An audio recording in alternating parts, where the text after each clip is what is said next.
students, welcome to the online tutorial for Bithogun Higher Secondary School. In this video, I will continue with the chapter that I have started. This video is mainly for class 11 science. Okay, in this video, I will do the chapter that is movement of water, food, nutrition and gases. This chapter I will continue.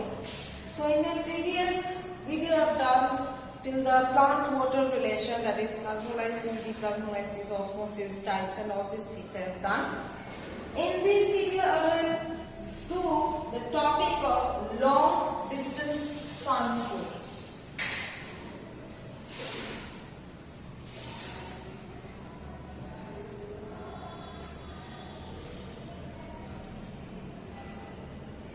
Now this long distance transport is what? It is nothing but the pathway of the water, or you can say the mineralized water, a mineralized solution which is taken up by the plants through the roots and the translocation of it to different parts of the plant.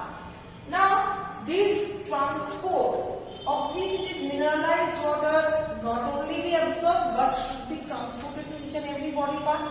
Now there are three processes or three ways through which this mineralized water or this solution can be transported from one area to the other parts of the plant. What are the things that you will see? First is the apoplast pathway.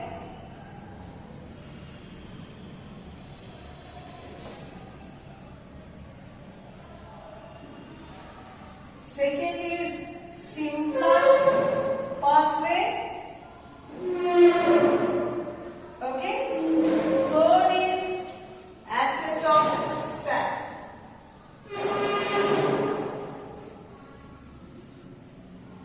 So these three are the steps or processes through which the mineralized water are being transported through the long distance transport, or you can say through each and every cells. Now who has discovered this apoplast and Symplast pathway? Mink has proposed this apoplast and Symplast pathway. Now at first I will see the apoplast pathway. What is it? This apoplast pathway, first of all you just tell me the root hair cells or the cells of the roots actually absorb the water by the process of diffusion. Now after absorbing the water, what they do? They actually send the water or diffuse the water to the adjacent cells, right? So that it can be absorbed by the adjacent cells or the successive cells. Now ultimately those absorbed water will be going to where? To the xylem vessel, right? And now this xylem vessel will carry forward the water to the leaves of the plants. Okay, so how this water which was actually absorbed by the root hair cells getting to the xylem vessel? There are steps, there are processes that it cannot jump from the root hair cells to the xylem vessel. No, there are successive steps in between these two. Okay, so what is this step? That we will see. So after absorbing the water goes to the xylem vessel either through the apoplast way or through the Symplast way. Now what is this apoplast way? In this apoplast way, what happens? The water travels the successive regions without entering the cells. It mainly travels through the intercellular spaces or the gaps, because the cortical cells or endodermis cells, they are loosely packed and it is having enough space, right, in between the cells. So through that space or through that gaps, the water molecules travel and ultimately reach to the xylem vessel. Okay, and after reaching to the xylem vessel, this xylem vessel carries the water, absorbed water to the leaves.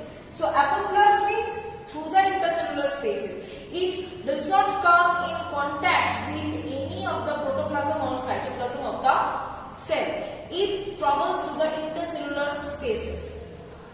So as it is traveling through the intercellular spaces, there is less resistance the water is facing. It can move freely. It is facing less resistance. Now coming to the simplest pathway, just the opposite. It is going through the cytoplasm of the cells, or you can say the protoplasm of the cells. Okay, that means the water is transported through the cytoplasmic streaming. Okay, so obviously it faces, the water molecules faces a resistance while transferring through the cells. It does not enter to the vacuoles of the plant cells. It goes through the cytoplasm and ultimately reaches to the xylem vessel. So this was both the apoplast and simplest pathway. Now we will go to the process of ascent of sap. Now this ascent of sap is what? It is the upward translocation of water or mineralized water. What is sap? The water with minerals is termed as sap. Ascent means upward. So this upward movement of this mineralized water through the plant leaves or through the other plant parts, this is termed as the ascent of sap, and this is primarily done through xylem vessel. Okay, see, xylem is having 4 parts, and this xylem vessel is the one who is carry forwarding the mineralized water, or you can say the sap, from the roots to the leaves. Okay, so this is the ascent of sap, that is upward movement of the sap. Now there are certain factors which are influencing this ascent of sap, that we will see. Factors for ascent of sap.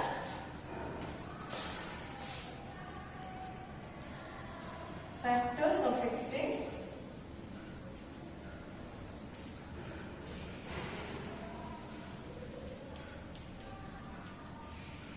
ascent of sap. So first factor is what? Root pressure.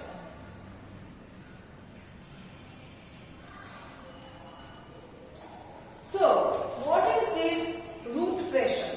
Root pressure, once the root cells are absorbing the water or mineralized water from the soil, it is passing on to that water to the successive cells. Now after passing it to the successive cells, what is happening? Due to the osmosis, it is being passed to the successive cells. Now the successive cells become swelled up, become turgid. Okay, now those turgid cells will force the other cells to carry forward the water.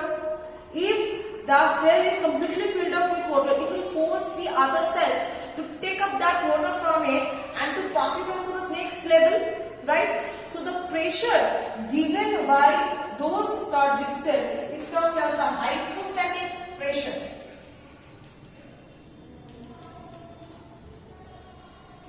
Okay, now this hydrostatic pressure is created by whom? By the turgid cells who are filled up with the liquid, who are filled up with the sap. It will pressurize the adjacent cells to take up that water to transfer it to the xylem vessel.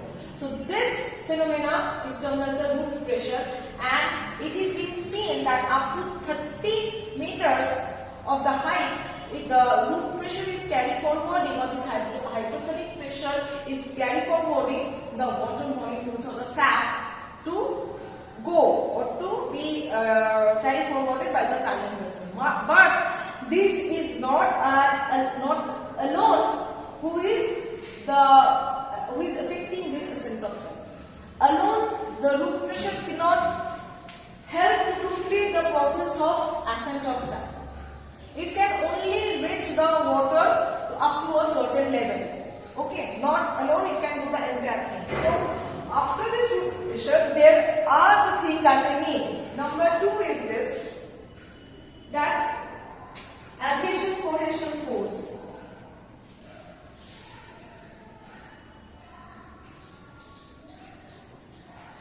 This is already we have read it in class 9.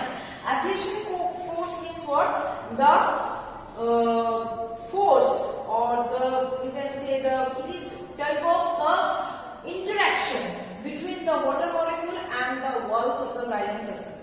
So there is a thing between the water molecules and the walls of the xylem vessel, so that the water color can raise up. Okay, it cannot be broken at the midpoint. Cohesion force is what? The force acting between the water molecules, the water chain, so that the chain of the water molecule does not break. Okay, so for this force also, it is affecting the ascent of sap. It is helping in the upward movement of the water. Apart from this, number 3 is the transpiration pull.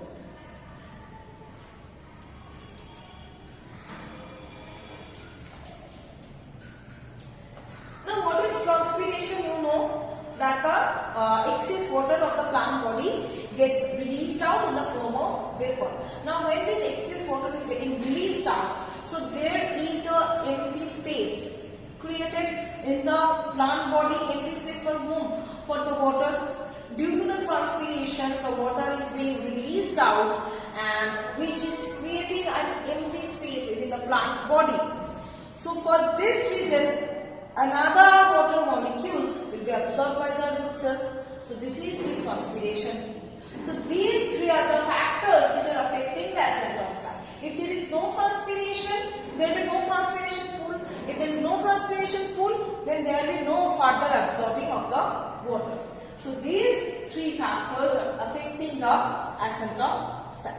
Am I clear?